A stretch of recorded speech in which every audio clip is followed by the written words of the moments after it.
नमस्ते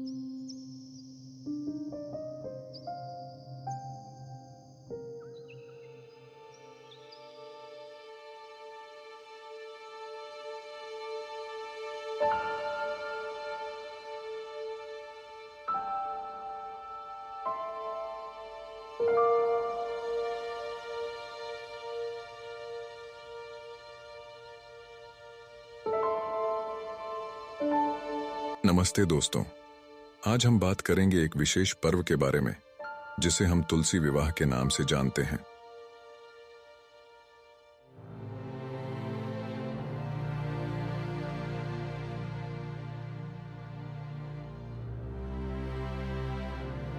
भारतीय संस्कृति में विवाह एक पवित्र संस्कार है, लेकिन क्या आपने कभी तुलसी विवाह के बारे में सुना है? यह एक अद्वितीय परंपरा है जो हिंदू धर्म में महत्वपूर्ण स्थान रखती है।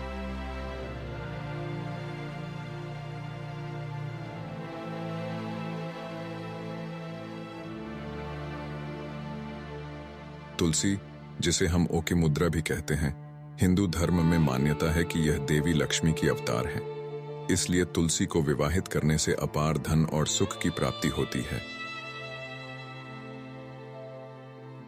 यह पर्व कार्तिक मास के शुक्ल पक्ष में मनाया जाता है, जब तुलसी के पौधे की विवाहिता के घर ले जाने का आयोजन किया जाता है। तुलसी विवाह एक प्रमुख हिंदू त्योहार है जो श्री कृष्ण भगवान के अवतारी रूप में माने जाने वाले विष्णु भगवान की पत्नी तुलसी के साथ होता है।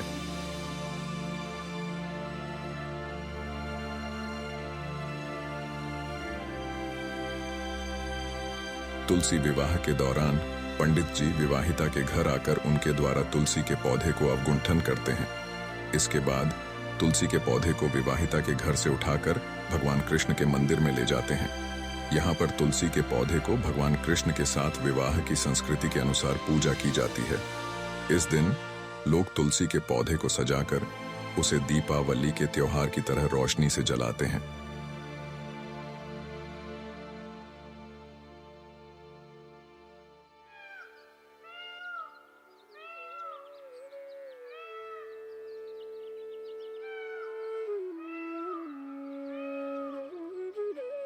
गोविंद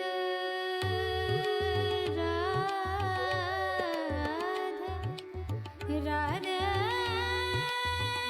राधे गोविंद।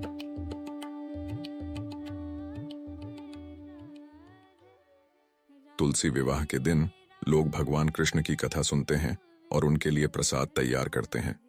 यह पर्व प्यार और सौभाग्य का प्रतीक है जिसे लोग धूमधाम से मनाते हैं।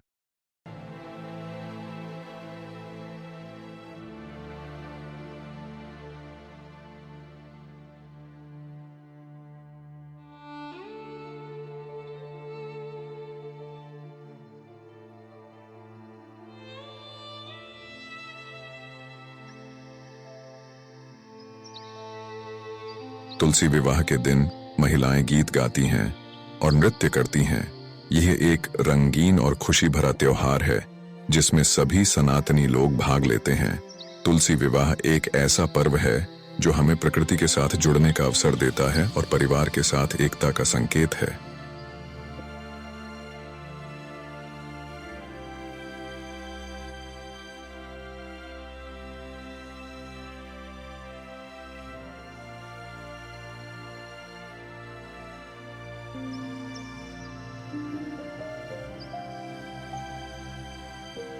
माता तुलसी का असली नाम वृंदा था।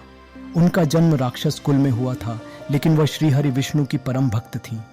वृंदा जब बद्दी हुई तो उनका विवाह जलंधर नामक असुर से करा दिया गया।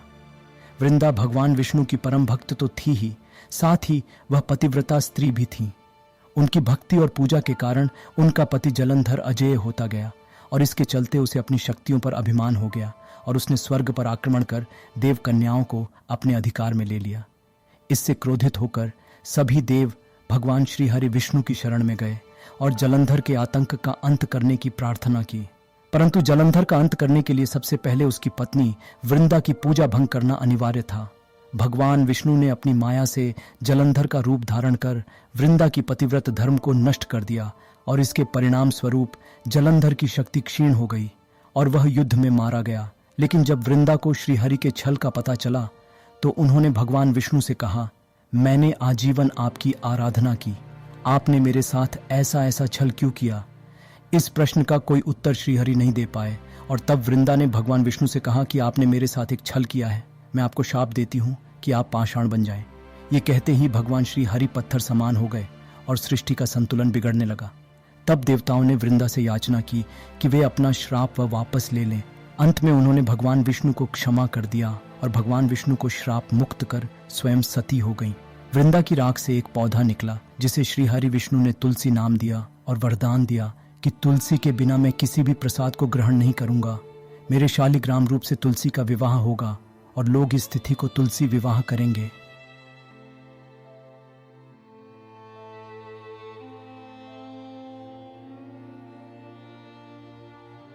तुलसी विवाह के दिन सूर्योदय से पूर्व ही उठकर नित्य क्रियाओं से निवृत्त होकर स्नान करें और साफ सुथरे वस्त्र धारण करें। इसके बाद तुलसी जी को लाल रंग की चुनरी चढ़ाएं और उन्हें श्रृंगार की सभी वस्तुएं अर्पित करें। यह सब करने के बाद शालिग्राम जी को तुलसी के पौधे में स्थापित करें।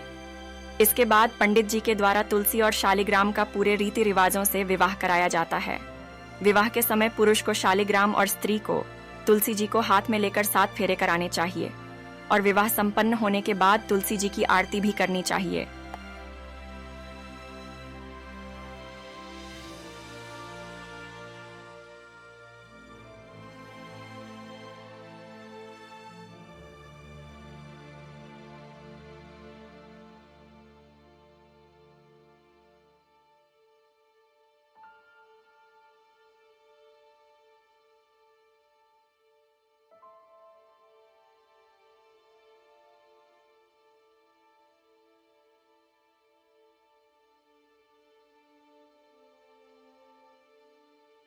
घर में प्रेम, शांति और समृद्धि की वृद्धि होती है। तुलसी का विवाह एक सामाजिक उत्सव के रूप में मनाया जाता है। लोग इस अवसर पर तुलसी के सामरिक और भक्तिमय गानों का आनंद लेते हैं और उसे प्रसाद के रूप में बांटते हैं। तुलसी विवाह के दिन लोग एक सामुदायिक भोजन का आयोजन करते हैं। इसके माध्यम से सभी को साझा कर्म भूमि के महत्व का अनुभव होता है और समरसता की भावना बढ़ती है। तुलसी विवाह एक ऐसा उत्सव है जो भारतीय संस्कृति की गहरी धारा में समाहित है। यह एक पवित्र और प्रेमपूर्ण रिवाज है जो हमें धार्मिकता और सामरस्य की भावना को समझाता है।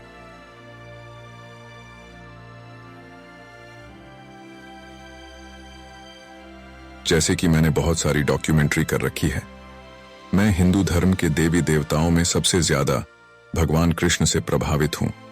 यदि आप उनसे संबंधित सभी कहानियों को सुनते हैं तो आपको ब्रह्मांड के नियमों के बारे में अधिक जानकारी प्राप्त हो सकती है। जब मैं अपनी टीम के साथ इस डॉक्यूमेंट्री को शूट कर रहा था, तब मुझे उस मंदिर में सकारात्मक तरंगों का आभास हुआ और अंत में तुलसी विवाह की इस कहानी की रिसर्च पर मैं समझ पाया कि ब्रह्मांड में स्त्री शक्ति का महत्व बहुत ही विशाल है। मूर्ति की इस देवी से मैं यह समझ पाया कि देवी ने अपने समर्पण से अपनी शक्तियों को प्राप्त किया, लेकिन एक दुष्ट ने उन शक्तियों का गलत इस्तेमाल किया।